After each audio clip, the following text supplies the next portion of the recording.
On the morning of August 15th, 1893, the Newport Police Department received a frantic telegram, short, urgent, and chilling in its implication.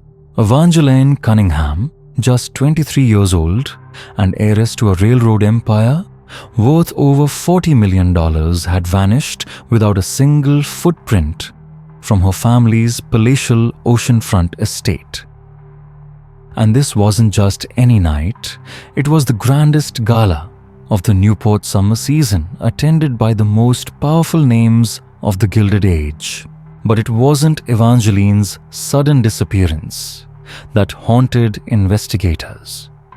It was what she left behind. Inside her private chambers, locked from the inside, police found 13 sepia-toned photographs, each depicting a different prominent Newport family. Each image was marked with cryptic symbols hand-drawn in red ink. A leather-bound journal cataloging names, dates, and massive dollar sums, linking some of the nation's wealthiest industrialists to a decades-long scheme of blackmail embezzlement and something even darker. And most disturbing of all three, forged death certificates signed by different coroners, yet all documenting victims with identical symptoms: arsenic poisoning. Each death had been officially ruled accidental. For more than a century, the Cunningham family used every ounce of their wealth and influence to erase this narrative. They insisted Evangeline died abroad in a tragic accident. But whispers never stopped, and those who dared look too closely often found themselves silenced. Federal agents who tried to follow the trail had their access revoked thanks to court orders signed by judges with hidden investments in the same railroad firms Evangeline had been investigating. Journalists who began reporting the truth received unannounced visits from men in tailored suits, quietly warning of grave consequences for defaming patriotic citizens. But history, like the sea, has a way of giving up its secrets. Recently unsealed court transcripts and letters hidden for over a century in the walls of a crumbling mansion in Providence paint a very different picture of what happened that August night. Evangeline wasn't just a socialite. She was working with a clandestine network of former Pinkerton agents, European investigative journalists, and a select group of federal insiders to expose what they called the American Conspiracy, a silent, orchestrated campaign of murder and financial manipulation, reaching into the highest circles of government and industry. Before we go deeper into this chilling story, don't forget to subscribe to Sleepy History Tales, where the past doesn't sleep, and neither do the secrets it hides. And tell us in the comments, where are you listening from tonight? We love hearing from our community of history sleuths. Now back to Evangeline. What if her vanishing was not an isolated case? What if she was just one name, one voice among dozens, silenced by the same elite force? Because evidence now suggests Evangeline was the 38th victim of what documents at the time called the Newport Compact, a clandestine agreement between America's richest dynasties who had divided up the nation's power and were prepared to kill anyone who disrupted their dominion. In the summer of 1893, Newport, Rhode Island, was the crown jewel of American aristocracy. On the surface, it was dazzling, elegant soirees, velvet gowns, champagne towers, and orchestras on marble balconies. But beneath that glittering illusion, a dark web of secrets, betrayal, and cold ambition. Newport had transformed from a quiet colonial port into what the press romantically dubbed America's Monte Carlo, a playground for railroad barons, steel kings, and maritime dynasties. Each family tried to outshine the next building. Opulent summer cottages that were really marble palaces costing millions and claiming the lives of immigrant workers along the way. Most of those deaths never investigated, never recorded, because that was the point. You see, Newport wasn't just about luxury, it was control. A calculated solution engineered by a few powerful families who knew that wealth alone wasn't enough. They had studied the labor strikes of the 1870s, watched governments fall in Europe. They understood that public opinion, if left unchecked, was dangerous. So they built a fortress of influence hidden behind garden parties and silk gloves. Inside those grand estates, they formed alliances, arranged marriages, brokered secret deals, and coordinated strategies to maintain dominance no matter the cost. Newport was their sanctuary and their war room. And Evangeline Cunningham, she was about to blow it all open. To understand the power Evangeline Cunningham was up against, we have to begin with her own bloodline. The Cunningham family stood at the apex of Newport's gilded hierarchy. But while other names glittered with borrowed prestige, the Cunninghams owned the tracks beneath their feet, literally. Her father, Heiress Cunningham, was the mastermind behind the Baltimore and Newport Railroad, an iron artery that fed the coal furnaces, steel mills, and manufacturing dynasties of the Northeast. By 1893, his wealth was officially estimated at over 40 million, an unthinkable fortune equivalent to more than $1 billion today. But even that was only the surface. Decades later, in a forgotten safety deposit box unearthed during a legal dispute in 1972, investigators would discover the truth. Harrison had created a shadow empire, an intricate web of shell companies and offshore trusts, mining operations in Colorado, timber contracts stretching from Oregon to British Columbia, shipping fleets registered under foreign flags skirting American labor laws and accountability, an additional $20 million in hidden assets, power beyond even the public's imagination. His fortress, Windward Hall, a 68-room limestone colossus perched on a 12-acre bluff facing the Atlantic. A mansion filled with imported art, priceless relics, and gilded mirrors that reflected more than just opulence. Beneath its ballroom floors, however, lay secrets far darker than any velvet-curtained scandal. Windward Hall housed a private telegraph hub linked directly to railroad dispatch stations in Baltimore, Pittsburgh, and New York. A vaulted archive, its walls lined with reinforced steel capable of withstanding dynamite charges. And most intriguingly, a network of underground tunnels. Passages that connected Windward Hall to neighboring estates, creating a private corridor of whispers where deals could be struck and enemies could disappear unseen. To most of Newport, the estate was a symbol of wealth. To those inside the compact, it was a command center. But it wasn't Harrison who posed the greatest threat to that command structure. It was his daughter. Evangeline Cunningham, at just 23, was the crown jewel of the season, and quietly its most subversive element. Contemporaries wrote of her with fascination and fear. Otherworldly, one debutante whispered in her diary, as if she saw more than the rest of us. Her pale green eyes, her quiet intensity, and her unexpected intelligence set her apart from the other heirs and heiresses who floated through Newport's champagne haze. Educated in Europe for 3 years, she returned not as a polished ornament, but as a scholar. Fluent in 4 languages, deeply versed in philosophy, literature, and most troubling of all, to her family, forensic accounting and investigative law. Imagine the only daughter of a railroad baron, trained by professors at the Sorbonne and Heidelberg, some of whom would later admit they had no idea they were instructing a woman who would use their lessons to dismantle the very foundation of her family's wealth. Her governess later described her carefully as having an uncomfortably inquisitive mind.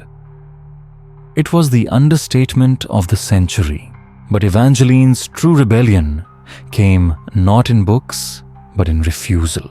That summer, she had turned down 3 marriage proposals, none of which had been romantic accidents. 2 European counts, the son of a Pennsylvania Steele dynasty, all hand-picked by her family and the compact. Carefully selected to cement transatlantic alliances, absorb the Cunningham fortune, and ensure Evangeline's loyalty, stayed within the circle. But she had already uncovered their secrets. Her research, quiet, methodical, dangerous, had revealed that the European nobles were little more than couriers for banking syndicates that laundered profits from deadly American factory accidents. The Steele heir had directly overseen a series of mine collapses in West Virginia and Kentucky. Over 40 men had died, most of them immigrants, all deemed accidental, none properly investigated. By the time July turned to August, the tension in Windward Hall had reached a breaking point. Harrison Cunningham, once a titan of industry, had grown pale reclusive. Those close to him whispered about a mysterious illness. But to those who had been watching the compact from the shadows, his symptoms were familiar. They matched those of other men who had begun questioning the morality of the compact. Men who had died suddenly of natural causes. Meanwhile, business partners across New York and Pennsylvania were beginning to murmur. Who would inherit the railroad fortune? Who would take control of the strategic east-west routes that Harrison had so tightly guarded? By the compact's rules, Evangeline was next in line.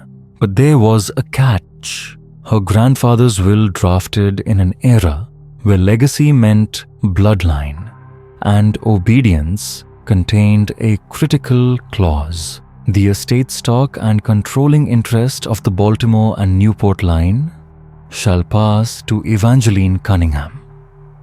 Only upon her marriage and before her 25th birthday, she had less than 2 years to comply, and every suitor placed in front of her had been part of the same machine she was trying to destroy. The legal stipulation in Evangeline's inheritance that she must marry before turning 25 had created more than just pressure. It became a weapon, and Evangeline knew exactly how to wield it. Behind the laughter and champagne flutes of Newport's endless summer parties, she had begun to send quiet messages to her father's business associates. Not in writing, not directly, but clear enough for those who knew how to listen. My compliance, she hinted, depends on answers. Answers about foreign accounts, about labor strikes that never made it into newspapers, about shipping routes that vanished from public ledgers. Evangeline was no longer just a daughter, she was a threat in silk. And the world beyond Newport was trembling too. The panic of 1893 had swept across America like wildfire. It began in spring, when the collapse of the Philadelphia and Reading Railroad triggered a chain reaction of bank failures and corporate implosions. Storefronts shuttered. Workers starved. The nation braced for economic collapse, but Newport. On the surface, it shimmered as always. The garden parties continued. The champagne flowed. The orchestras played Strauss into the night. And yet, behind the closed doors of estates like Windward Hall and the Peaton Mansion, quiet desperation had taken root. Many of the fortunes propping up those parties were in free fall. Entire family legacies were being auctioned off behind closed curtains. Several old money dynasties had already sold their mansions, retreating into smaller homes, while desperately maintaining the illusion of prosperity. But this wasn't just misfortune, it was by design. What the public didn't know, what no newspaper dared print, was that the panic of 1893 had been engineered, a deliberate move by the Newport Compact. By pulling levers in credit markets, manipulating public trust, and orchestrating strategic bankruptcies, the Compact had created a false collapse, one that allowed them to swallow up their competitors for pennies on the dollar, while shielding their own assets in Swiss vaults, Dutch shell companies, and foreign trusts. It was economic warfare, and it was working. In this manufactured crisis, Evangeline's inheritance became more than just wealth. It became myth, the last great fortune untouched. The golden apple. Every suitor, every ally, every enemy began orbiting her. And she watched them all. What would you do, dear listener, if you were 23 surrounded by sharks in ball gowns? Would you play along, or would you begin your own quiet rebellion? Evangeline chose the latter. Meanwhile, across the marble halls of Newport, the psychological atmosphere was growing stranger still. Europe had arrived, not just tourists, but envoys, bankers, diplomats, industrial agents. They came under the guise of leisure, but their real purpose was strategic to gain a foothold in the American economy. What they found, however, wasn't just business opportunity, it was something closer to organized crime in white gloves. One of them, Count Friedrich von Stauffen, a German banker and advisor to a Berlin investment consortium, kept a private diary during his Newport visit that summer. In it, he wrote, "The Americans speak of business competition. But what I observe here is more akin to medieval warfare conducted with modern weapons. These people have carved the country into feudal territories and protect them with methods that would terrify even Europe's most ruthless industrialists." His words weren't just poetic. At a garden party, hosted by the powerful Peaton family, von Stauffen had witnessed something chilling. As musicians played beneath the cypress trees, he saw Theodore Peaton, one of the Compact's most aggressive members, in a heated argument with a man in a dark government uniform, perhaps Treasury, perhaps Justice. The conversation ended abruptly when Peaton handed the official a leather briefcase. The man left immediately. No handshakes, no introductions, no smiles. When von Stauffen inquired, he was told it was routine business and none of the guests concerned. It was the summer theater of American power, and August 14th, 1893 would be the closing act. That evening, the Cunninghams hosted what had become a sacred tradition in Newport society, the Summer's End Ball. A grand farewell to the season, always held at Windward Hall and always carefully curated, not just for glamour, but for strategy. That year, over 300 guests arrived. But this was no ordinary guest list.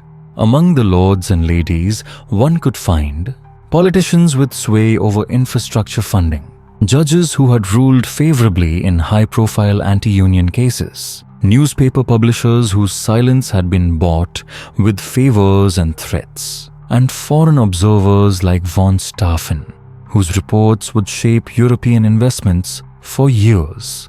The ballroom glittered with electric light, a luxury still rare in 1893. It was a symbol, a declaration of power and modernity. But behind the smiles and champagne, a quiet knowledge passed through the crowd. This ball wasn't just a celebration. It was a turning point. Many of those present suspected, some even knew, that Evangeline's choices and Harrison's fading health would determine the compact's future. And for a few guests, this night wasn't about dancing. It was about containment. Because Evangeline was no longer just a wealthy daughter. She was a variable, an unknown. And in Newport, unknowns were dangerous. The electric lighting at Windward Hall wasn't merely for show. It was infrastructure for control. Beyond illuminating the gilded ceilings and crystal chandeliers, the system powered a private telephone exchange hardwired into stock exchange floors. Railroad, dispatch rooms, and National Telegraph offices. Information could reach the Cunninghams in seconds, a luxury and a weapon. Outside, Chinese lanterns bathed the cascading terrace gardens in soft color. But hidden among them were calcium floodlights rigged to bathe the entire estate in blinding white light at the flip of a hidden switch. A security measure, or perhaps a contingency plan. The guest list that evening said everything about Newport's true architecture of power. Among the guests, Senator Marcus Hale of Pennsylvania, whose voting record revealed a chilling consistency opposition to every piece of railroad safety legislation brought before the chamber. Judge Cornelius Weatherby of the Rhode Island Supreme Court, who had made a career of dismissing lawsuits against industrial giants, often with rulings so swift they bypassed jury consideration altogether. Dr. Edmund Sheffield, the state's medical examiner, whose name appeared on dozens of suspicious death certificates, each marking horrifying industrial accidents as acts of God. Also present 3 foreign diplomats, each aligned with governments currently in secret negotiations. The deal: preferential access for American companies to overseas markets, in exchange for substantial personal gifts routed through discreet channels. That night, Evangeline descended the grand staircase in a gown of pale blue silk trailing like seawater behind her. Around her neck sparkled the legendary Cunningham sapphires, worth more than most would earn in a lifetime. But that necklace held more than beauty. Hidden within its clasp was a miniature compartment just large enough to contain folded documents, handwritten records, coded correspondences, and perhaps proof of a conspiracy that could unravel the entire Newport Compact. Those who spoke with her later recalled her demeanor as strangely buoyant, even radiant, but others more attuned noticed the tension in her hands, the quick flicker in her gaze. Evangeline was preparing for something irreversible. At precisely 9:15 p.m., she approached Mrs. Eleanora Sedgwick, the elegant and sharp-minded wife of a Boston banking magnate. Sedgwick herself had quietly been investigating irregularities in railroad financing for years. During the first waltz, Evangeline pulled her aside beneath the gaslit conservatory archway. "Eleanora," she whispered, her voice low but urgent. "If something happens to me tonight, remember that you saw me with Theodore Pitton near the conservatory. Remember the time, 9:15. More importantly, remember this." She pressed something into Mrs. Sedgwick's gloved palm, a small brass key. "Post Office Box 247, Providence. The combination is my birthday reversed. What's in there must reach the Boston Herald and the New York World simultaneously."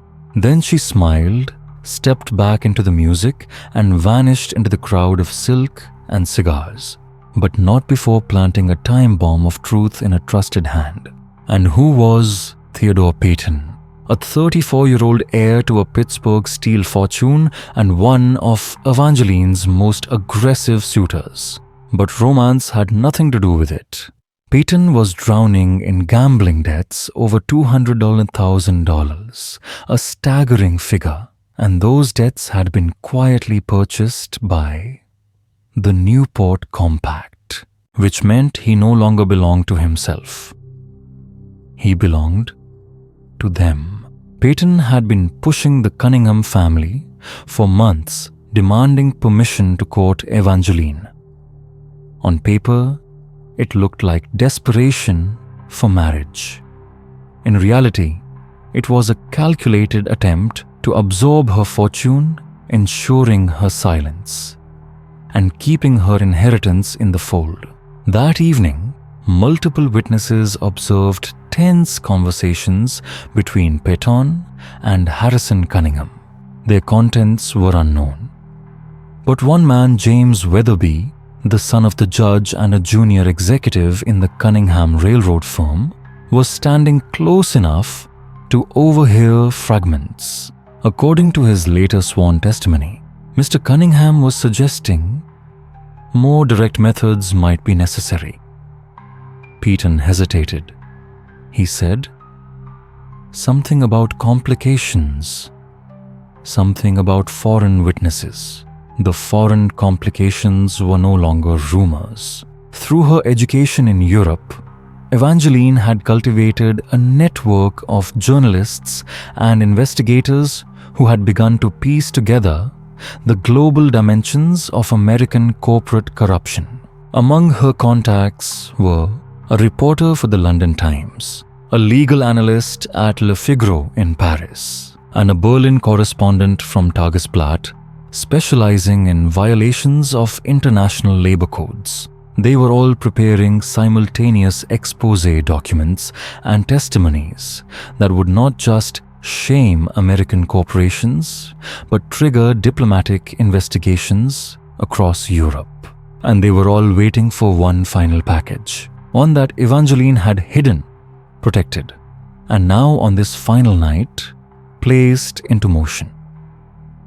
The Cunningham Mansion's electrical system did more than illuminate its gilded hallways and sparkling fountains. It also fed an internal telephone network, a rare luxury in 1893, that connected the family directly to railroad headquarters, the stock exchange, and telegraph offices across the country. Glowing Chinese lanterns hung from the steps, leading down to the garden where ocean waves lapped against the rocks. But hidden beneath the glamour was a system of calcium lamps that could light up the entire grounds in seconds, a discreet security measure. The guest list that night revealed a strange power structure, as if the entire American political and financial establishment had gathered there. Among them was Senator Marcus Hale of Pennsylvania, a staunch opponent of rail safety reform. There was Judge Cornelius Weatherby of the Rhode Island Supreme Court, who had dismissed dozens of lawsuits against industrial corporations. There was Dr. Edmund Sheffield, the state medical examiner, whose signature had turned a series of horrific industrial accidents into God's will. And there were 3 foreign diplomats who were secretly negotiating trade treaties that favored American businesses in exchange for secret kickbacks sent straight to Europe. And then, like a blue moon crossing an inky sky, Evangeline Cunningham appeared.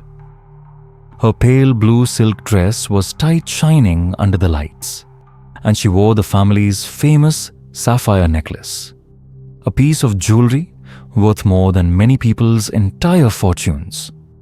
But few knew that inside that pearl necklace was a small secret compartment, containing not only precious stones, but also evidence that could bring down Newport. Some guests later recalled that Evangeline looked unusually radiant, but beneath the excitement was a trembling tension, as if she were about to take a fateful leap.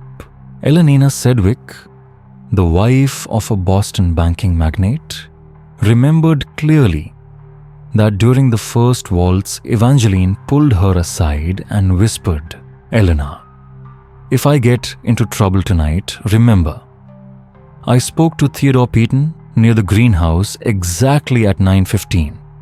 But more important, keep this." She quietly placed a small key in her hand and said, "Box 247 in Providence. The code is my birth date reversed. Whatever you find there, send it to the Boston Herald and the New York World." Theodore Peyton, a 34-year-old Pittsburgh Steel heir, was openly infatuated with Evangeline. But the feeling was not sincere. Peyton was over $200,000 laurels in debt, and that debt, as it turned out, had been bought by Compact Newport. That is, he owed more than money. He owed loyalty. That evening, several people saw him arguing furiously with Heiress Cunningham, Evangeline's brother. Although no one heard what he said, James Weatherby, the judge's son, testified that Harrison had hinted that more drastic measures might be needed to deal with Evangeline. Peyton hesitated. He mentioned international troubles, and yes, Evange had sent evidence not only to the American press, but also to the biggest newspapers in Europe, the Times in London, Le Figaro in Paris, and Tageblatt in Berlin. She was not just exposing the corruption of the Newport Compact Empire, she was stirring up an international storm that would blow away the veil of a whole system. That evening, she seemed to be aware that all eyes were on her. But rather than shy away, Evangeline entered each conversation like a servitor, slow, sharp, and suggestive. Yale professor Marcus Aldrich was surprised when she asked in detail about the preservation methods of Egyptian antiquities, especially the ability to bury organic documents in soil near the coast. Could they last for decades? And Dr. Sheffield, the medical examiner, was drawn into a conversation that seemed casual but was actually a silent interrogation. Evangeline asked very specifically about what poisons could be mistaken for natural diseases and how to identify them in decomposed remains.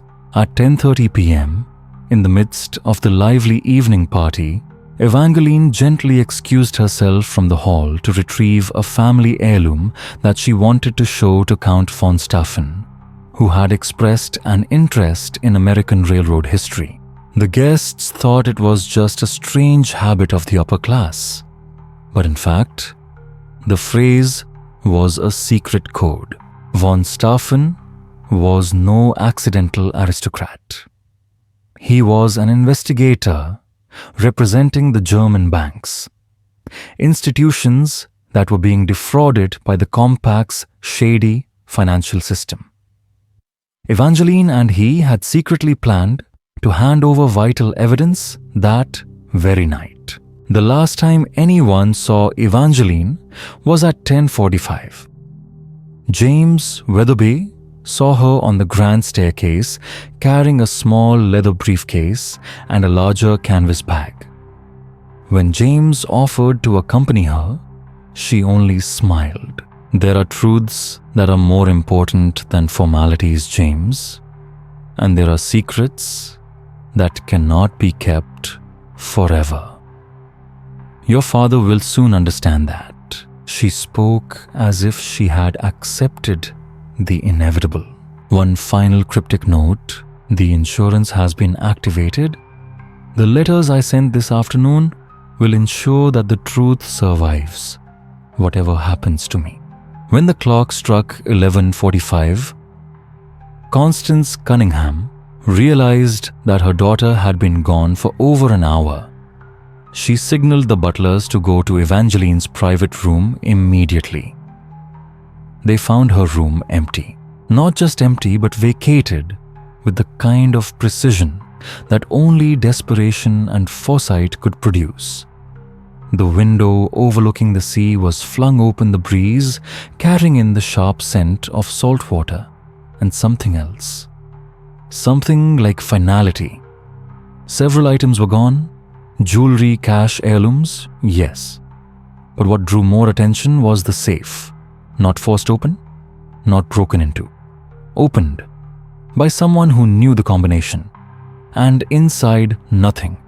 Not a scrap of paper, not a trace of what once was. But Evangeline's departure wasn't the end. It was only the beginning of a second, more chaotic act, because her room had been searched, not by one person but by several. Furniture had been nudged, subtly displaced. Hidden compartments opened. Floorboards showed signs of being lifted, then carefully replaced. The level of care in the disturbance indicated something chilling. Whoever came after Evangeline knew exactly what they were looking for and exactly where to look. And that suggested knowledge. Inside knowledge. At first, the elite whispered in panic behind crystal flutes. But very quickly, fear gave way to control. Because if there's one thing Newport society had mastered by 1893, it was managing secrets and scandals. Heiress Cunningham acted with terrifying efficiency. He didn't call the police, not first. Instead, he hired the Pinkertons. Yes, those Pinkertons. Captain William Harrington was dispatched, a man whose reputation in corporate investigations stretched from the burning railways of Illinois to the backrooms of Manhattan banking clubs. Harrington and his team arrived, discreetly began with decorum. But what they uncovered in Evangeline's belongings shook even the most hardened among them. Drawers within drawers, compartments behind false panels, and a writing desk that was more archive than furniture. There the agents discovered letters, dozens of them. Some addressed to anonymous lawyers in DC, others to federal regulators, some in French, others in code. Names that didn't belong in polite society, names tied to Chicago, San Francisco, even London, even Paris. The contents, explosive. There were references to forged railroad contracts, fake safety inspections, and coordinated bribes to government officials. But the most damning element, the darkest kernel, hidden in Evangeline's storm of paper, was a pattern of elimination. Witnesses had disappeared, inspectors had drowned, bookkeepers had suffered mysterious accidents, all tied directly to the Newport Compact. And Evangeline had been collecting proof, not hearsay, proof, photographs, banking records, wire transfers through dummy corporations and European banks, names, dates, amounts, and then her private journal, a volume bound in green leather, sealed with a clasp, and written entirely in cipher. It took 3 weeks and the Treasury Department's best cryptographers to unravel it. What they decoded was no ordinary diary. It was an intelligence dossier. It held records of every vice, every sin, every compromise committed by Newport's elite.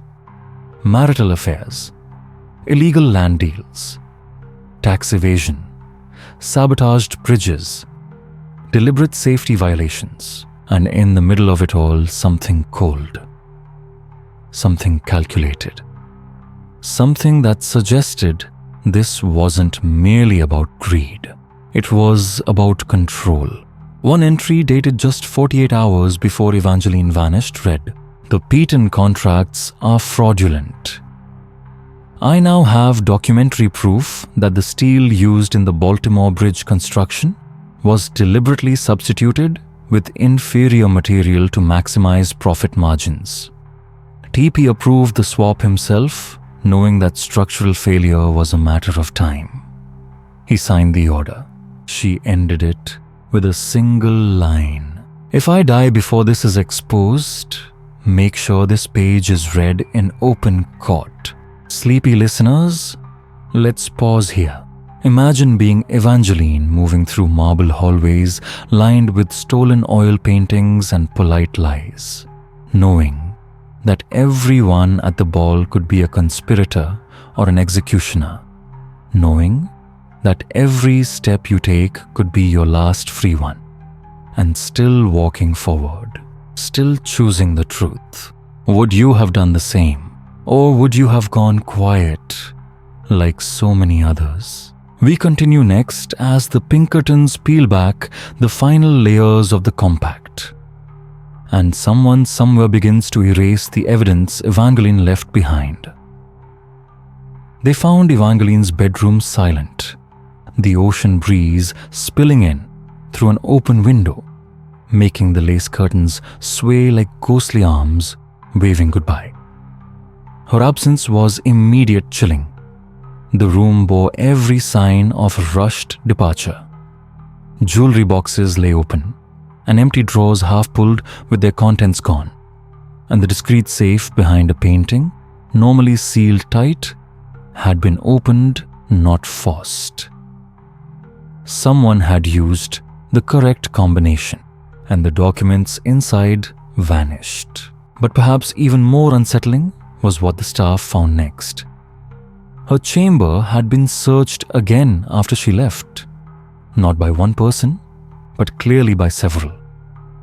The ottoman had been moved slightly, as had a heavy chest. Floorboards bore the faint scarring of being pried open and carefully replaced. Someone else had been looking for what Evangeline took, and perhaps for what she left behind. Dear listener, doesn't it make you wonder what kind of secrets stir a man to crawl across floorboards in the dark? This wasn't just a missing persons case. From the very beginning, it reeked of power fear and carefully orchestrated silence. Evangeline's disappearance sent tremors through Newport's opulent elite, where the walls of mansions often held more secrets than rooms. And yet, instead of calling the police, Heiress and Cunningham made a telling choice. He summoned the Pinkerton Detective Agency. Their task, not just to find Evangeline, but to control the narrative. That move alone tells us something chilling. He didn't trust the law. Or perhaps he trusted it too well, knowing how easily it could be bent. Captain William Harrington, a Pinkerton veteran known for tracking corporate corruption, led the investigation. What he unearthed was staggering. Evangeline's personal effects were a minefield. Hidden compartments in her writing desk revealed secret correspondence with lawyers, bankers, and federal agents, not just in New York or Washington, but as far away as London, Paris, San Francisco, and Chicago. Evangeline Cunningham had been collecting evidence, and not just whispers or allegations, no. She had forged documents. She had photographs. She had financial records showing the path of bribe money siphoned through fake companies, filtered through foreign banks. She even had minutes from secret meetings, coded letters, and charts mapping a sprawling system of corruption. Let me pause here, dear viewer, and ask, how many young heiresses do you know that keep dossiers thicker than law enforcement files? More than that, she kept a private journal written in cipher decoded only after 3 weeks of labor by Treasury Department cryptographers. What it revealed was explosive. It wasn't just about fraud. She documented affairs blackmail, price-fixing government payoffs, and a conspiracy among major railroad companies to eliminate safety regulations in exchange for profit. And at the center of it, Theodore Peton, a name she underlined in red ink again and again. In one entry dated just 48 hours before she vanished, she wrote, "The Peton contracts are fraudulent. I have documentary proof that the steel used in the Baltimore Bridge was substituted for lower-grade material. TP approved it. Structural failure was inevitable. It wasn't just a theory. The official blueprints called for Grade A steel.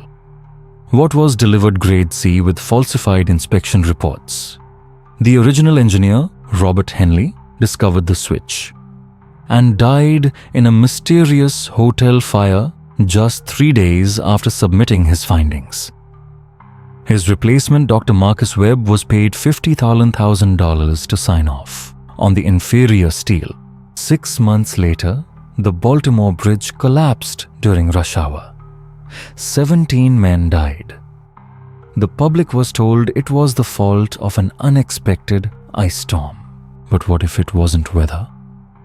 What if it was murder, disguised as corporate accident? As Harrington dug deeper, the pattern became undeniable. Over just 5 years at least, 18 individuals tied to railroad safety investigations, financial irregularities, or labor organizing died in accidents. But when mapped together, those accidents began to whisper the same name. One story stood out. David Kendish, a federal railway inspector. He'd been assigned to investigate the Baltimore and Newport line.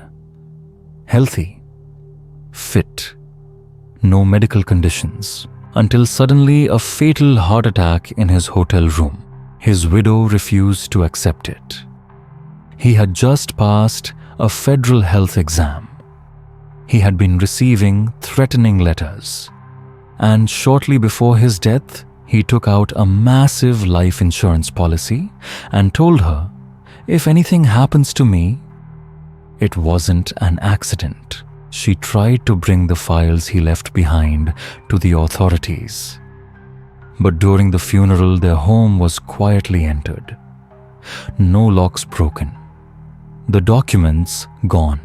And when she reached out to the Cunningham family, asking about David's last investigation, 2 well-dressed men arrived at her door. They weren't police. They spoke politely, gently. They said the investigation was based on misunderstandings. They reminded her that if she kept pursuing baseless accusations, her husband's pension might be reconsidered, that her job as a teacher could be affected, that local authorities had begun to worry about her mental health. 2 weeks later, an envelope arrived, unmarked, containing a generous payment and a suggestion: start over. Somewhere quiet, somewhere safe. She moved to Oregon. Never spoke publicly again, but before she disappeared from view, she handed a small stack of remaining notes to a trusted friend, a journalist named Michael O'Connor from the Baltimore Sun. O'Connor tried to continue the investigation, but doors kept closing. Documents vanished. Inspectors were reassigned to remote outposts or mysteriously promoted out of relevance. O'Connor's research soon showed that 7 other Federal Railroad inspectors had died in accidents over just 3 years. Individually explainable, together statistically impossible.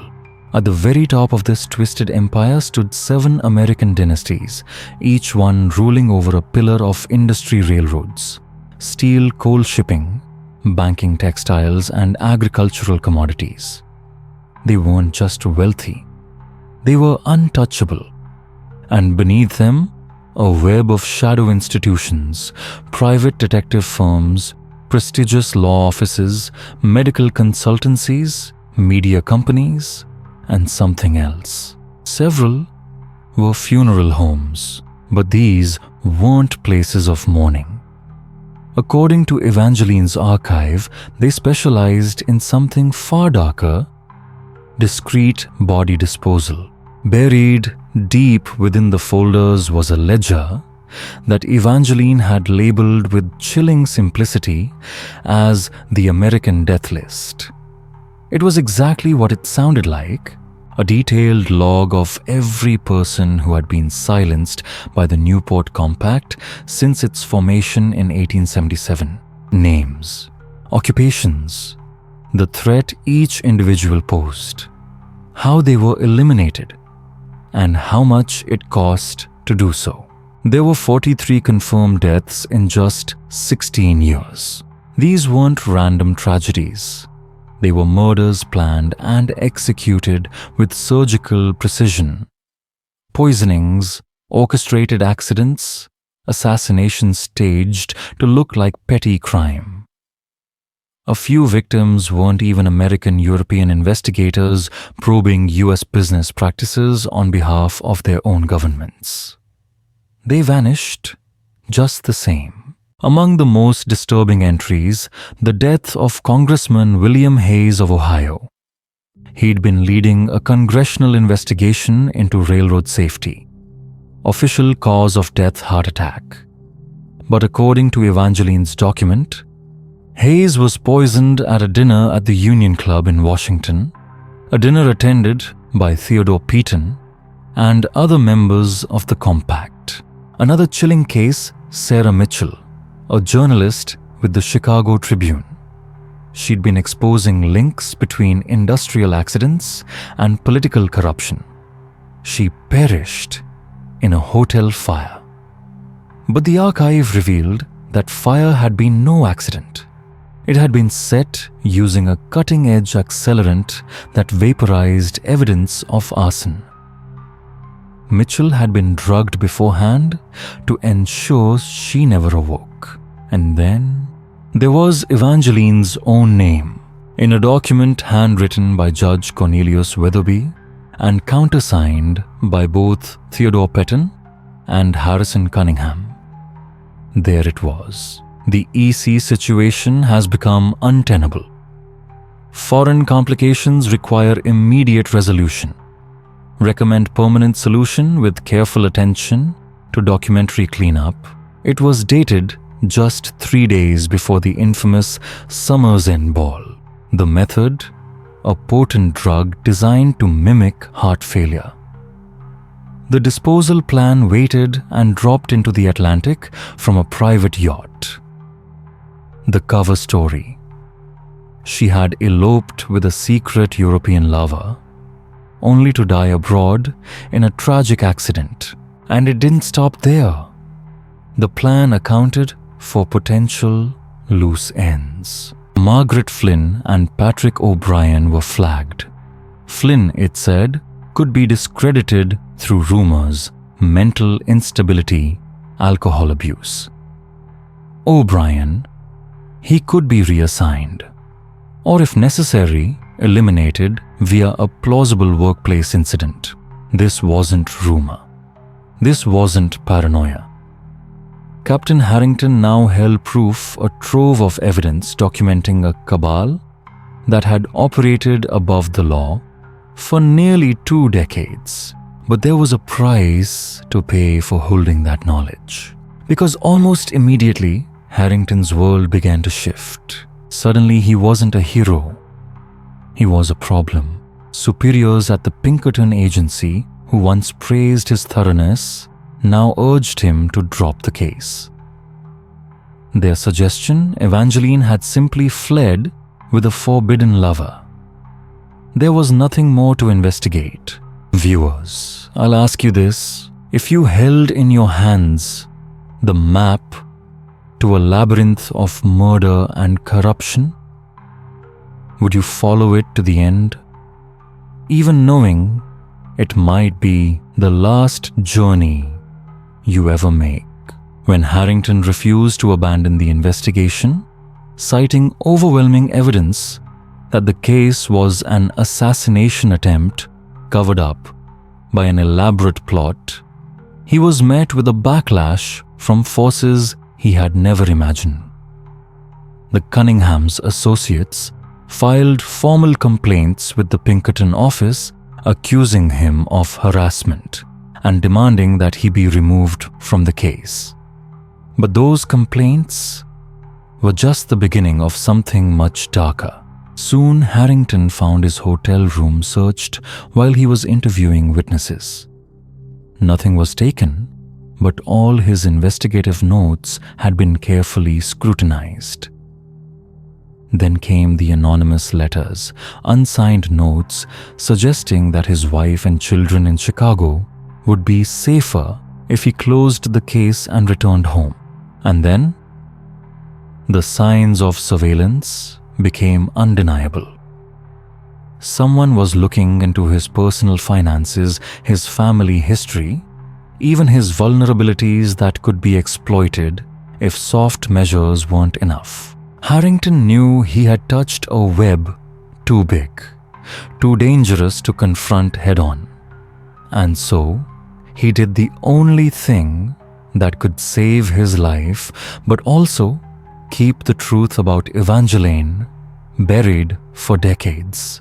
He secretly copied the most important documents from the Newport Compact archives, scattered them in various places, and arranged for them to be sent to people he trusted if he was murdered.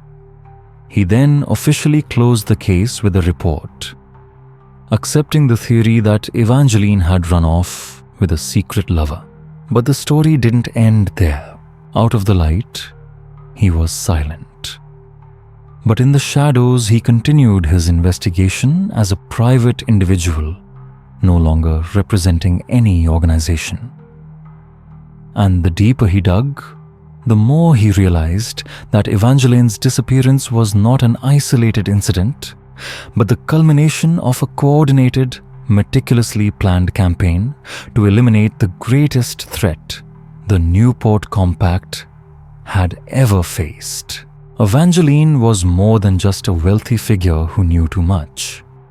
She was a woman who could analyze, preserve, and protect evidence, and who knew how to work with a wide range of journalists and investigators to ensure that if she fell, the truth would still have a chance to rise. Harrington's undercover investigation led him to the network Evangeline had been quietly building over the last 18 months of her life. A loose coalition of federal investigators, foreign journalists, people who were not easily intimidated by American forces, and even some members of the elite who had turned against the compact for moral reasons.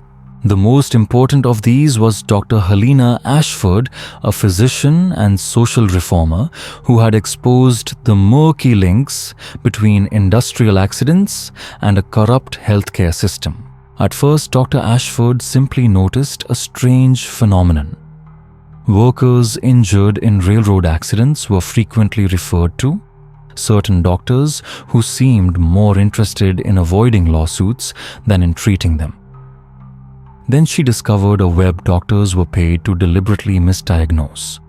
Hospitals were destroying bodies without performing autopsies, and bogus reasons such as religious wishes were given for prompt cremation. Through records and eyewitness accounts, Dr. Ashford documented at least 37 cases in which workers were buried or burned without an independent medical examination. Signs of poisoning injuries that didn't fit the description of the incident were all erased by a hospital system dominated by large corporations. And if you're thinking, surely this evidence will be accepted by the authorities, the answer is unfortunately no. Dr. Ashford tried to present her findings to medical boards and government commissions. But the response she received was systematic delay denial and evasion. One hospital even announced that its entire archives had been destroyed in an internal cleanup the same week she submitted her request for a forensic examination. Are you awake? Take a deep breath because this story isn't over yet. In the next part, You will see how Evangeline left her final mark and why, to this day, someone is willing to risk everything to keep that flame from going out forever. Do you think her secret is truly buried, or is someone else holding it for the right moment? When Harrington refused to abandon his investigation because the evidence pointed to organized murder, he was quickly sidelined. The Cunninghams accused him of harassing their acquaintances and demanded that he be removed from the case. But that wasn't all. The threats began. Not overt, not loud, but clear enough. One day, while he was interviewing witnesses, someone broke into his hotel room. Nothing was taken, but his investigative notes were thoroughly searched. And then the anonymous letters began to arrive, words laced with hints that his wife and children in Chicago were at risk if he didn't return soon. Worse still, someone was secretly investigating Harrington's personal life, his finances, his family history, his personal weaknesses, anything that could be used to coerce or destroy a person. Realizing that he had become prey, Harrington made a painful but wise decision. He backed up his most important documents, hid them in various locations, and arranged for them to be passed on to trusted associates if he were to encounter trouble. On the surface, he concluded his investigation with a mild report that Evangeline had left for personal reasons. But Harrington continued on quietly, and it was during that secret journey that he realized Evangeline's disappearance was not an isolated incident.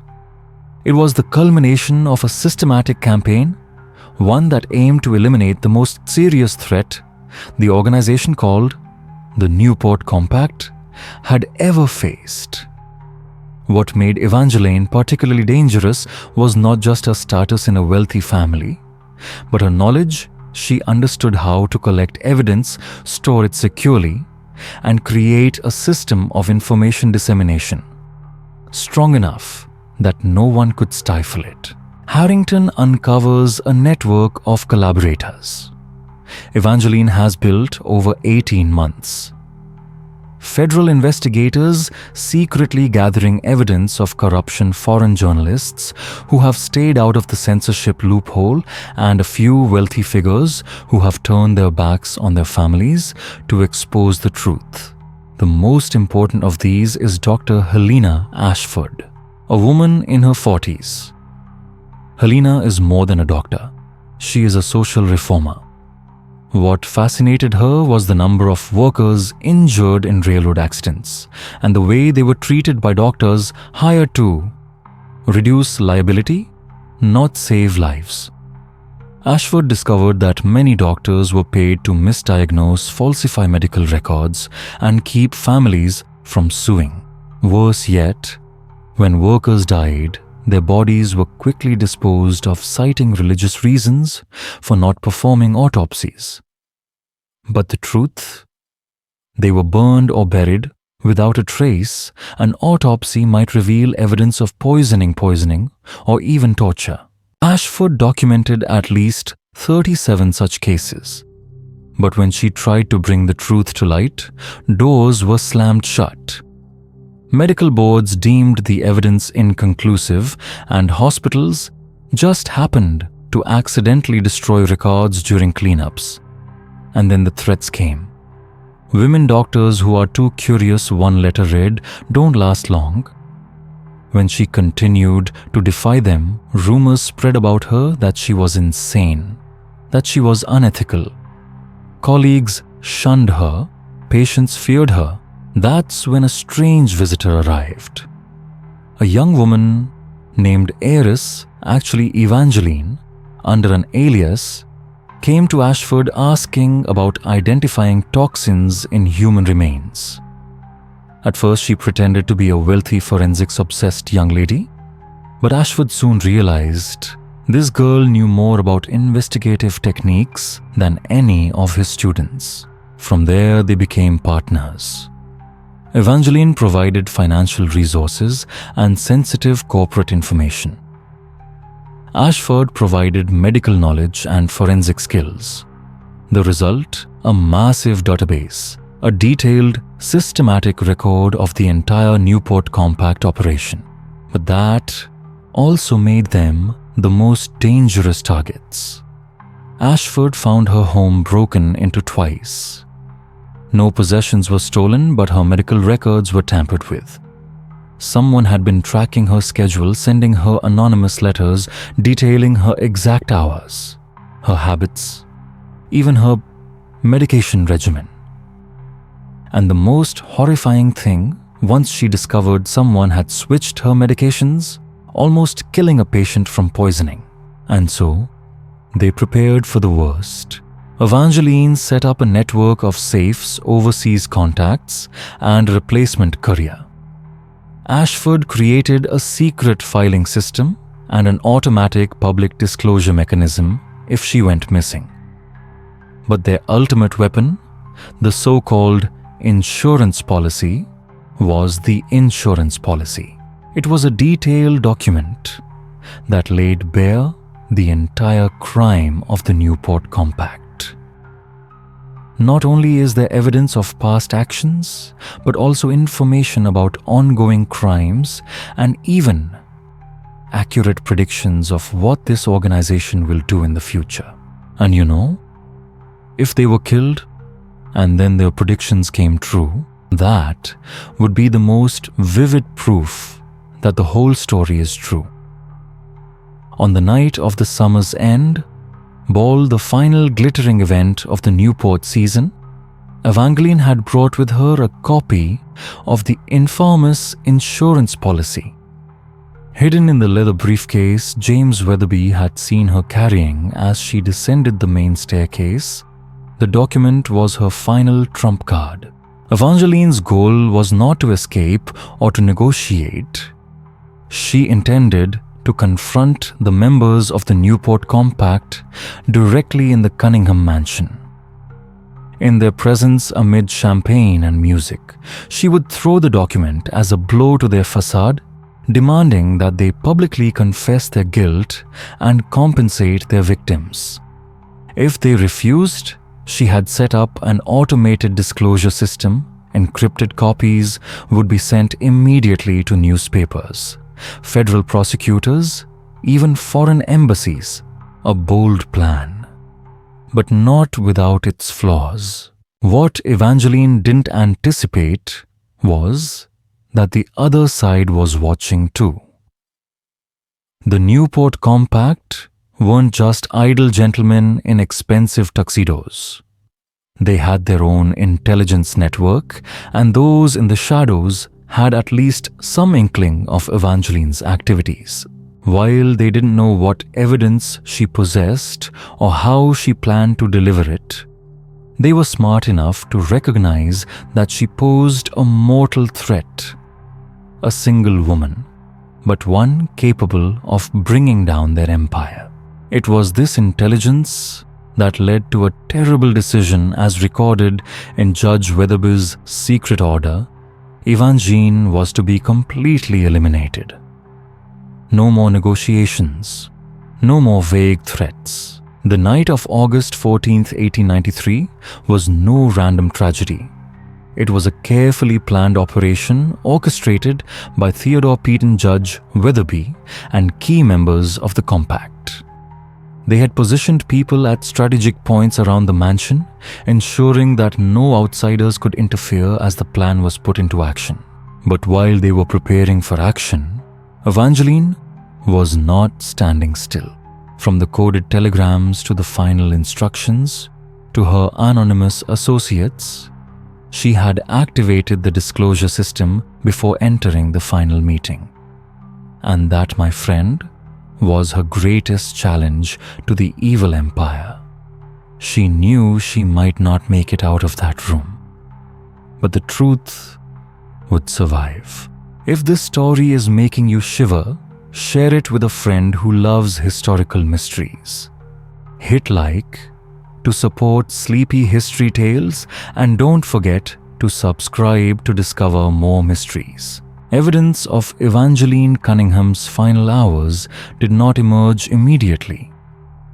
It is the result of the fragments of an abandoned investigation, pieced together in spectacular fashion by Captain Harrington, months after the case had been officially closed in silence.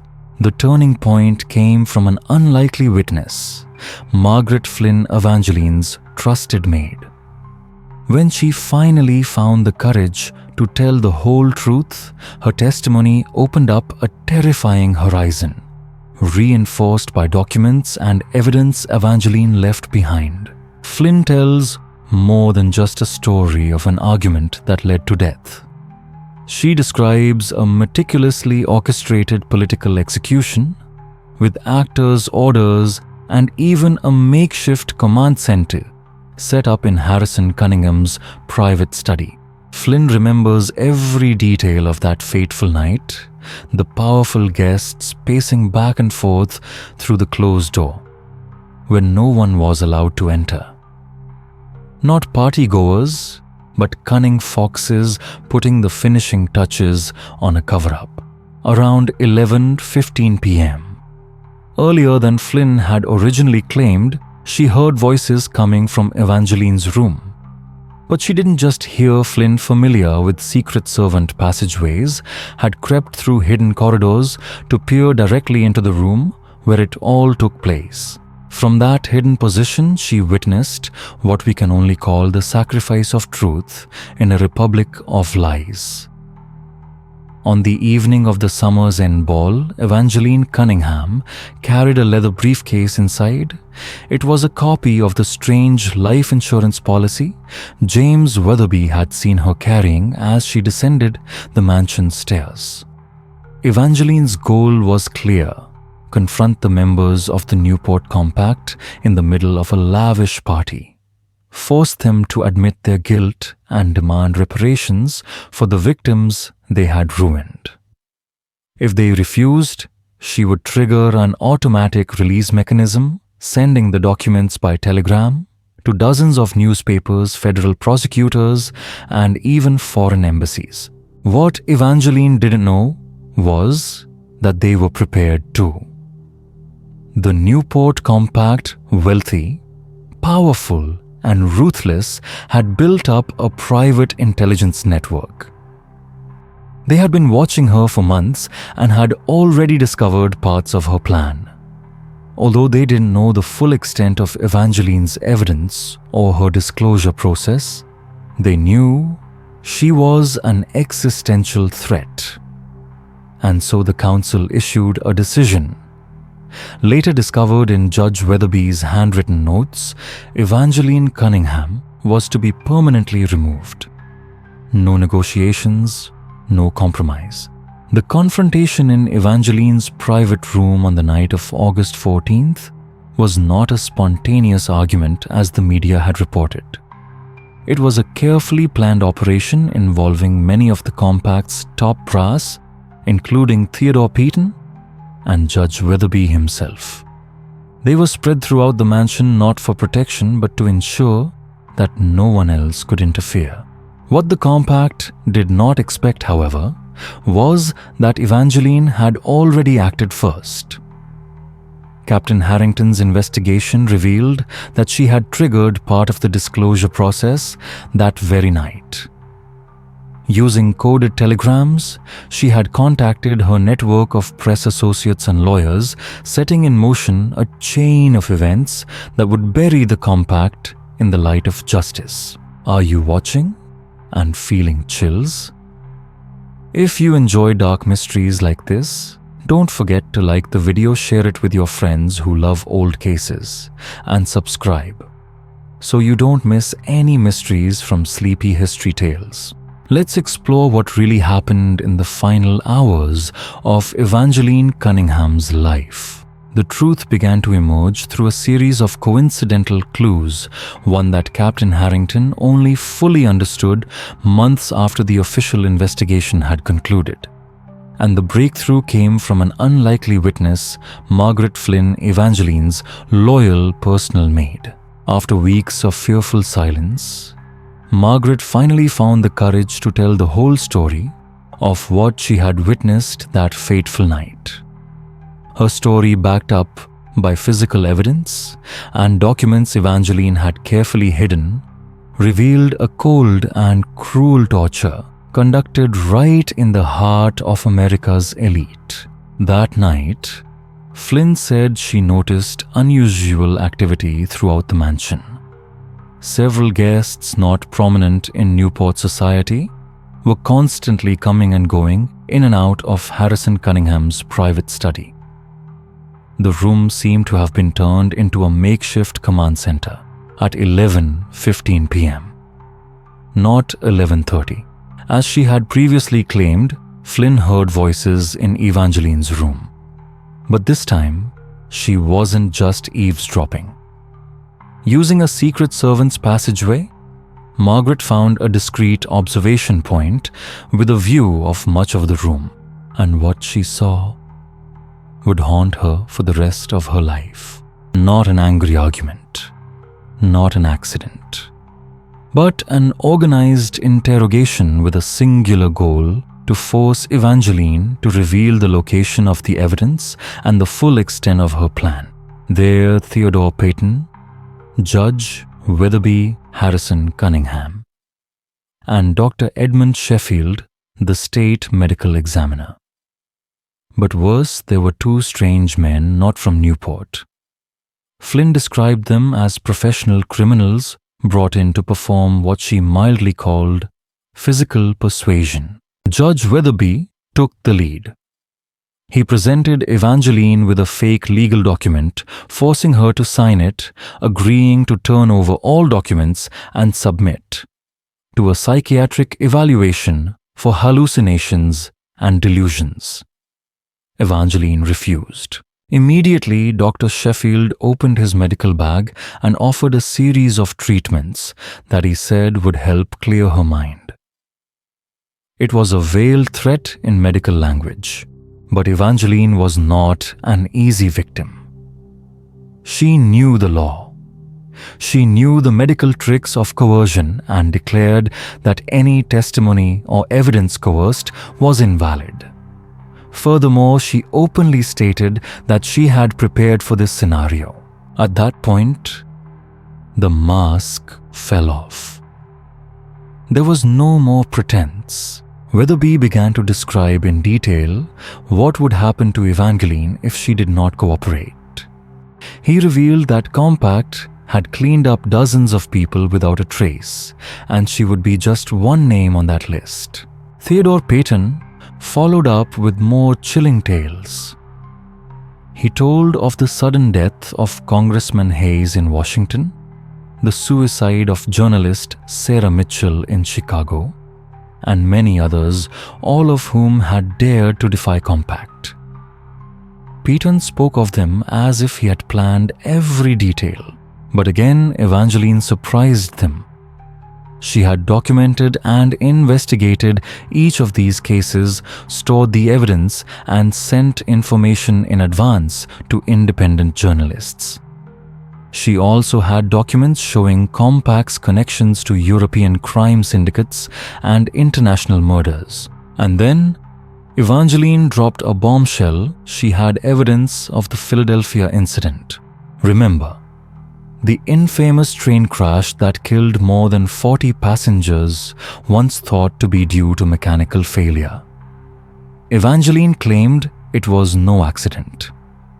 It was a carefully calculated assassination designed to eliminate a group of European investors investigating fraud in American railroad finances.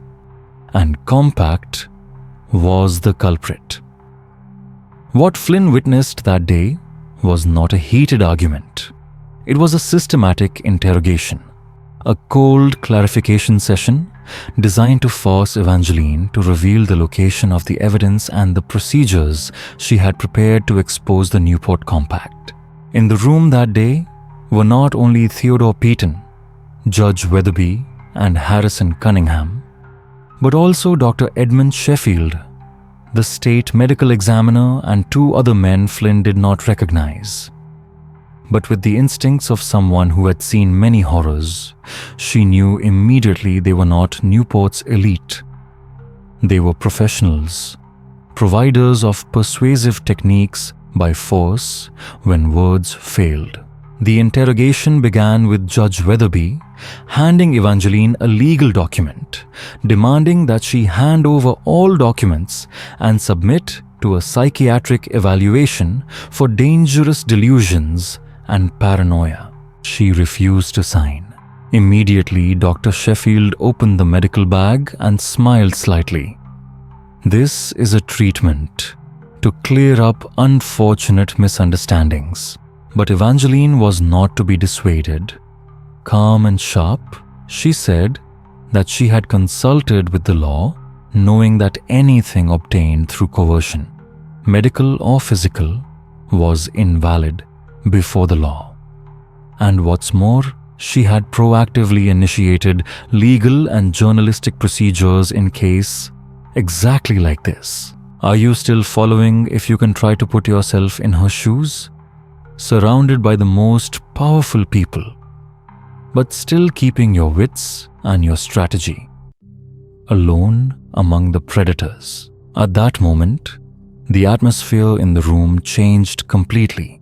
Judge Weatherby dropped his legal mask, speaking directly about the treatment that would be given to her if she did not cooperate. He revealed the Newport Compact had repeatedly eliminated dangerous targets without leaving a trace. Theodore Payton detailed the assassinations of a congressman named Hayes in Washington, a Chicago journalist named Sarah Mitchell, and several others Flynn had read about in the papers. The tone, the language, the details, all of it sent a shiver down Flynn's spine. It was clear that Peyton didn't just know he had directed the killings. And just when everyone in the room thought Evangeline was about to collapse, she stunned them. She was blunt, she knew about all the murders and had documents to back up each name. All of it had been passed on to independent investigators and the press in 3 major cities. Not only that, she had evidence of the Newport Compact's international connections, including correspondence expenses and murders in Europe. But the final blow came when she mentioned the Philadelphia incident. She uncovered evidence that the train derailment that killed more than 40 people, which was once reported as an engineering accident, was in fact a large-scale assassination. The Target A group of European investors investigating shady financial dealings involving US railroads. They were all on the same train, making them perfect targets for coincidence. At that moment, Flynn describes the room falling into absolute silence. It wasn't anger, it was horror. The girl before them had touched the deepest, most dangerous secret, and one that should never have been discovered. The crime was not just murder but the destruction of foreign government documents, opening up the possibility of a diplomatic crisis and criminal charges beyond the reach of the American justice system. Dr. Sheffield, impatient, pulled out a syringe of delusional antidote. But Evangeline was prepared. She had taken a common antidote. She had also hidden several items in her room that could be used as weapons. She rushed to the window, which led to an emergency escape route she had prepared months ago, a rope ladder that could be dropped into a boat and hidden in a crevice in the rocks below the cliff. But the 2 criminals were waiting. A struggle broke out. She fought back fiercely, and in the briefcase, threw the leather briefcase containing the most important documents out of the window, hoping that the Allied ship offshore would be able to pick her up in time. But in the end, she was overwhelmed. Dr. Sheffield injected her with the drug. Evangeline did not die immediately. The drug paralyzed her completely, but she remained conscious. And as a torture, she was forced to listen to them discuss how to kill her. Judge Weatherby said that when the drug had fully taken effect, they would transfer her body to a secret marina, then take her to deep water offshore. The body would be sunk with heavy objects, making it impossible to retrieve. Personal belongings would be scattered in various places, and false records would describe her as having died in an accident after eloping with her lover. But even in her paralysis, Evangeline had one last blow. She was wearing a special ring containing a small secret compartment. With a discreet motion, she activated the internal mechanism, releasing a chemical powder that reacted violently with the organic matter in the room, creating a distinctive odor that would linger for days even after cleaning. Not only that, the substance was persistent on skin and clothing, potentially lingering for weeks, becoming a telltale sign for anyone present at the scene. Flynn witnessed something else, one that made her understand that Evangeline was just part of a larger conspiracy. As the drug began to induce deep sedation, Judge Weatherby used the room's telephone to make a call elsewhere. Flynn could only hear one side of the conversation, but it was clear he was reporting that the mission was complete. He said, "Key assets recovered. Records issue contained. Proposal to move to Phase 2 of containment protocol. International complications will be addressed within 72 hours. Remember, this story started as a Newport mystery, but now it's no longer local. This is an international operation." Evangeline was just one link, but she dared to look into the heart of the criminal network and made it stumble with nothing but preparation and courage. There are moments in a room when silence doesn't just settle, it seizes. According to Flynn, that silence came the instant Evangeline revealed what she knew about the Philadelphia incident. The temperature dropped, faces drained. Because this was no mere scandal. What Evangeline uncovered was their most volatile secret, a web of murder sabotage and international espionage. It wasn't just blood on their hands. It was foreign evidence destroyed in a cover-up so reckless it threatened diplomatic chaos across the Atlantic. And Evangeline, she had the proof. Dr. Sheffield rose, solemn syringe in hand, his voice calm, rehearsed. "This will help ease your delusions," he said, as if gaslighting were a medical procedure. But Evangeline had seen this play before and rewritten the ending. Hours before the confrontation, she'd taken a counteragent designed to resist common toxins. A subtle preparation, swallowed without witness.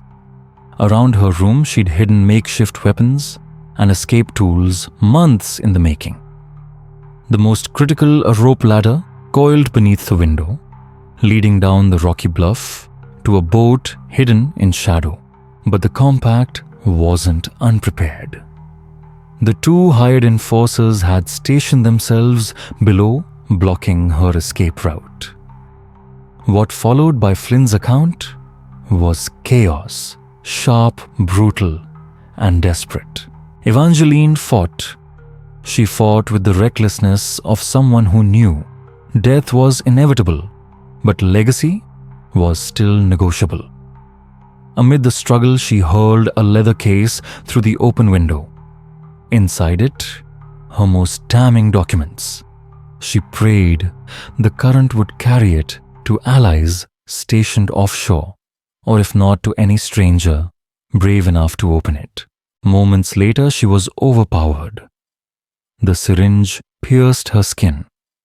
The drug didn't kill her, not yet.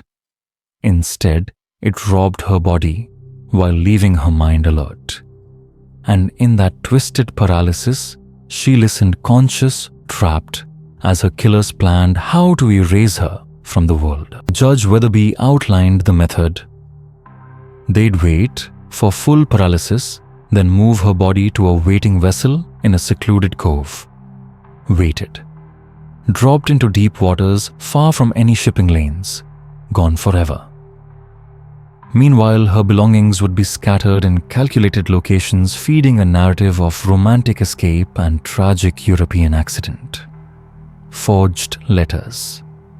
A vanished lover.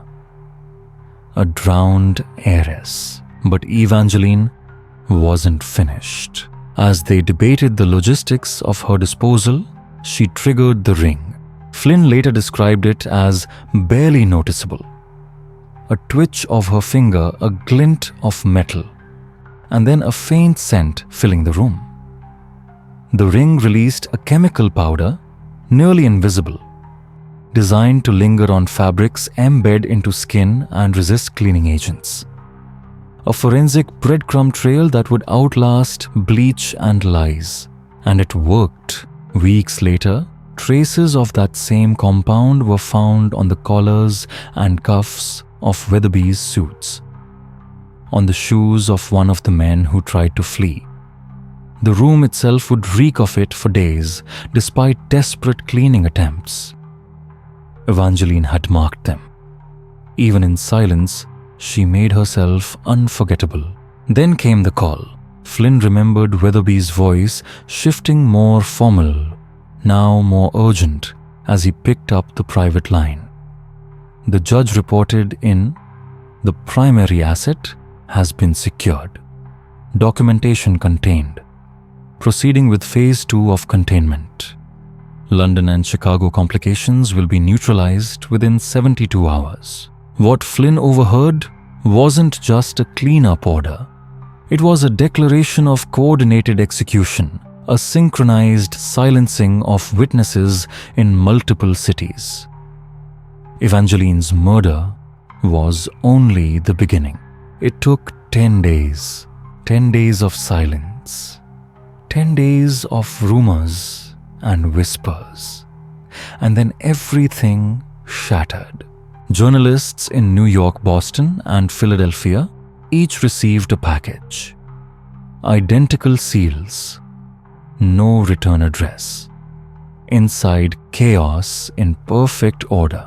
Dozens of documents, handwritten annotations, flowcharts, names, maps, codes, and most chilling of all predictions. Predictions about what the Newport Compact would do next. And those predictions came true. Evangeline had planned for this moment. She'd created a decentralized delivery system that activated automatically in the event of her death.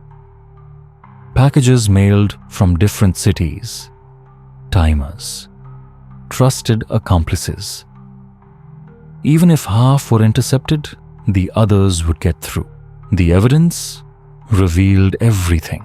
Connections between unrelated deaths, financial trails that led straight to government officials, signed memos authorizing disinformation campaigns, a medical examiner's notes altered after midnight. It was a complete map of a hidden empire. And when Evangeline's predictions unfolded in real time, every step the compact took to suppress, discredit, and disappear more witnesses, it became impossible to deny the rest. The press exploded. Congress demanded hearings. European ambassadors made formal inquiries. For a moment, it looked like justice might actually come. But this is America. And justice here often has a price tag. Heiress Cunningham. Evangeline's uncle died of a sudden heart attack just 2 weeks after the story broke. But his symptoms, rapid decline. Night sweats, convulsions matched historical poison profiles. Official cause, cardiac arrest. Unofficial, silencing. He had been the prosecution's best chance at flipping the organization. Without him, everything slowed. Theodore Peyton, meanwhile, vanished. Using compact-funded passports and a shadowy network of safe houses, he boarded a steamer to Argentina. There, under a false name, he lived out his days on a private ranch, never held accountable, never seen again. Judge Weatherby was quietly retired. Publicly, it was health-related. Privately, it was the price of limited cooperation. He handed over just enough to indict a few low-level associates, sacrificial pawns. The core leadership remained untouched. Dr. Sheffield, the architect of the sedative injection, was found dead in his office. A single gunshot. No note. Some called it suicide. Others noted the angle of the wound and the missing security footage. As for the compact's 7 founding families, 5 faced no criminal charges. 2 were fined.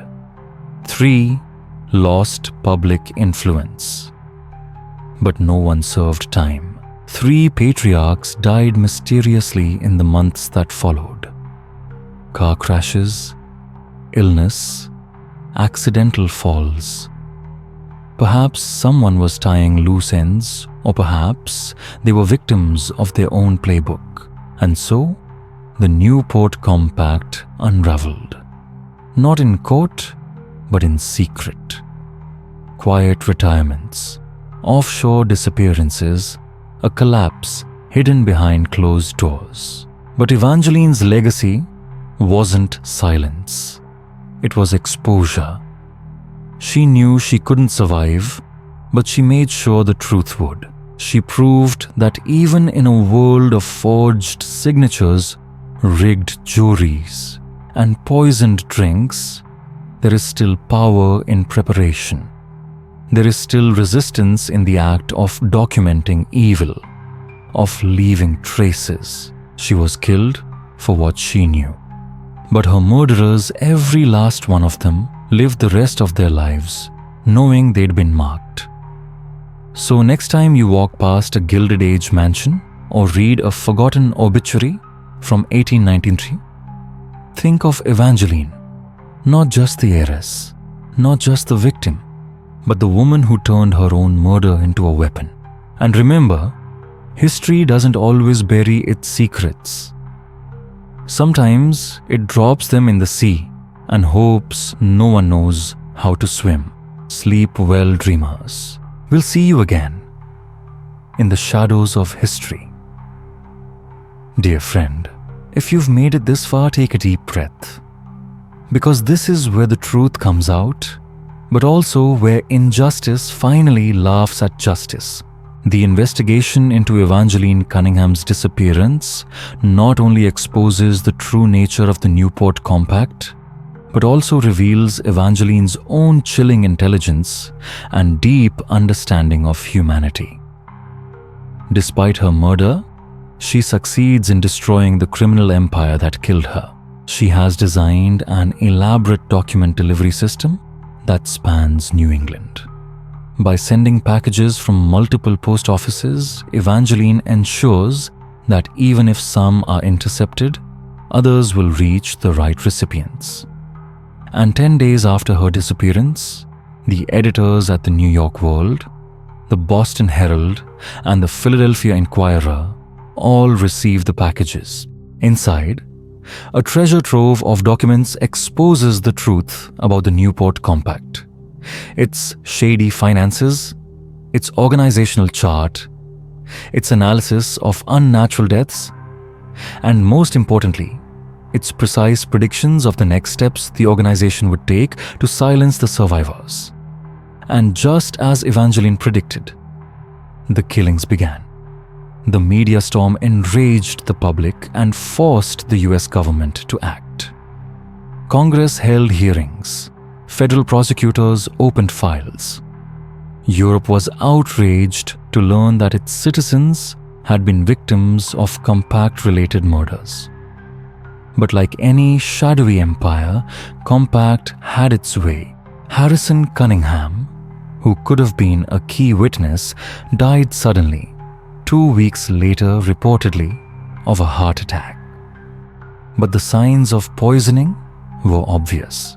Theodore Patton, who fled to Argentina just days before his arrest, lived under an assumed name, continuing to run the operation remotely until his death in 1923. Judge Weatherby quietly retired to California, avoiding trial in exchange for limited testimony to protect the real mastermind. Dr. Sheffield, the medical examiner, shot himself, but the bullet wound and the way the crime scene was arranged suggested a targeted killing. Of the 7 core families of the compact, only 2 were punished, and then only financially and honorably. 3 other family heads died mysteriously within a few months. The organization that once controlled the world with silence now uses death to silence itself. Even after the revelation, the compact didn't stop. They began hunting down and eliminating those who could reveal more. Margaret Flynn, who helped determine that Evangeline had been murdered, disappeared after her initial testimony. She was last seen boarding a train to Chicago with a suitcase and a wad of cash. Her body was never found or explained. Patrick O'Brien, the night watchman, died of drowning in a pond he never visited despite being an expert swimmer. And finally, Dr. Helena Ashford, Evangeline's closest associate. She died in a lab accident, but upon investigation it was discovered that the room's ventilation system had been modified in a way that only highly skilled technicians could do. Someone wanted her dead quietly, like Evangeline. Between 1893 and 1897, at least 15 witnesses died unexplained deaths. The sparseness of time and space makes them seem random. But to those who have followed the case closely from the beginning, you and me, we know that they are no coincidence. But don't despair. Evangeline's approach to preserving evidence ushered in a new era. Journalists learned from her how to store information, how to disseminate it, how to create networks that could not be stopped. And that was the golden age of American investigative journalism. Some of the most famous journalists of the early 20th century said they chose their profession because of the Newport Compact. The federal government changed too. The case led to the development of agencies dedicated to investigating financial crime and cross-state corruption. New international treaties were signed to prevent American corporations from committing crimes abroad, and the Cunningham family fortune, inherited by distant relatives who had nothing to do with the compact. They sold it all and set up a charity for worker safety, a way to atone for the 17 workers who died in the Baltimore Bridge collapse, and the dozens of others destroyed by their insatiable greed. And then, Windward Hall, where Evangeline was murdered, was sold and turned into a luxury hotel. But strange things began to happen. Guests heard voices in the walls. They saw strange documents appear and disappear when touched. Some even dreamed of historical events in exact detail, even though they had never read them. The hotel was forced to close after a mysterious fire in 1932 destroyed the very room where Evangeline died.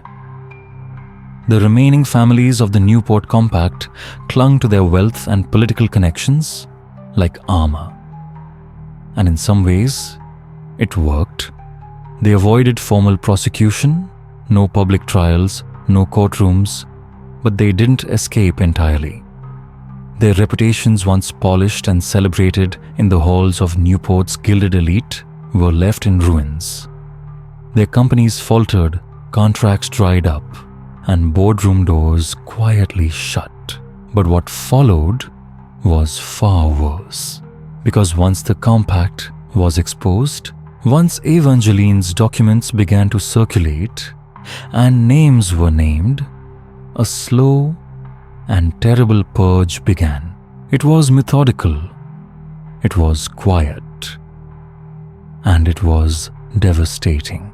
Margaret Flynn, the young maid who had dared to tell the truth about what she witnessed at Windward Hall, vanished not long after giving her official statement.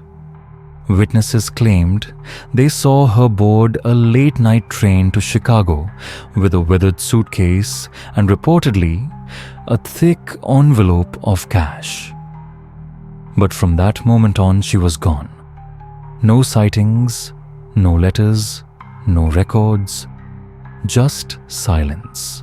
Patrick O'Brien, the night watchman whose observations had confirmed Margaret's claims, was found 3 months later, floating face down in a mill pond. It was ruled an accident. He must have slipped, the papers said, but locals knew better. Patrick was a strong swimmer, familiar with every path around that pond. He had no reason to be there, and even less reason to be dead. Then came the loss of Dr. Helena Ashford.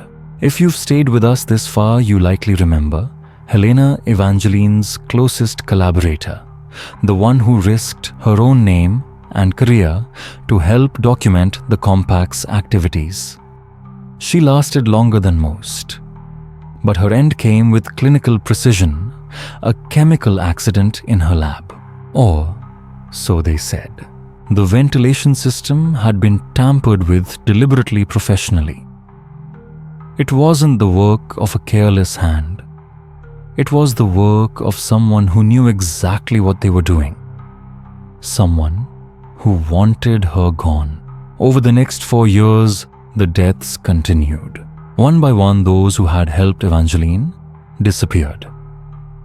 At least 15 individuals, witnesses, whistleblowers, even sympathetic reporters died under mysterious circumstances between 1893 and 1897. It wasn't immediate. It wasn't loud. But it was intentional. And yet, despite all of this, despite the cover-ups, the threats, the murders, Evangeline's legacy endured. Her greatest triumph wasn't just the documents, it was the system she built to protect the truth. Her methods of evidence gathering, cross-journalist collaboration, and long-term safeguarding of information laid the foundation for modern, investigative journalism. Names you may know: pioneering muckrakers of the early 20th century publicly credited the Newport Compact case as their origin story. They followed Evangeline's blueprint. They believed, as she did, that even the most powerful could be held accountable if the truth was secured, protected, and released at the right moment. And it wasn't just journalists who took notice. Within the federal government, the case triggered quiet but seismic changes. New agencies were formed, some you've probably heard of, designed to investigate corporate fraud, political bribery, and interstate conspiracies. The machinery of oversight began to grow teeth. Even the international community reacted. New treaties and enforcement agreements were drafted to hold American businesses accountable for crimes committed abroad. Several nations burned by the Compact's schemes created dedicated task forces to track US industrial interests on their soil. But the most haunting thread of all remained unresolved: Windward Hall. Evangeline's prison and her grave were sold to a hotelier who believed he could erase its past with velvet curtains and champagne. He was wrong. Guests reported strange occurrences, voices from behind the walls, paper files that vanished mid-read, and dreams so vivid and historically accurate they unsettled even the most rational minds. The room where Evangeline died was especially cursed. By 1932, after a mysterious fire consumed the West Wing, including her former chamber, the building was demolished. No official cause was ever determined. And then there was the leather case Evangeline hurled from the window that night in 1893. Her final act of defiance was never officially recovered. Divers scoured the nearby waters for weeks. Nothing. But the rumors persist. Whispers say local fishermen retrieved it before the police could arrive. Recognizing its value, or perhaps fearing it, they quietly handed it over to federal agents. What was inside? According to these persistent stories, it contained something even darker than anyone imagined: names of sitting politicians, Supreme Court justices, European financiers.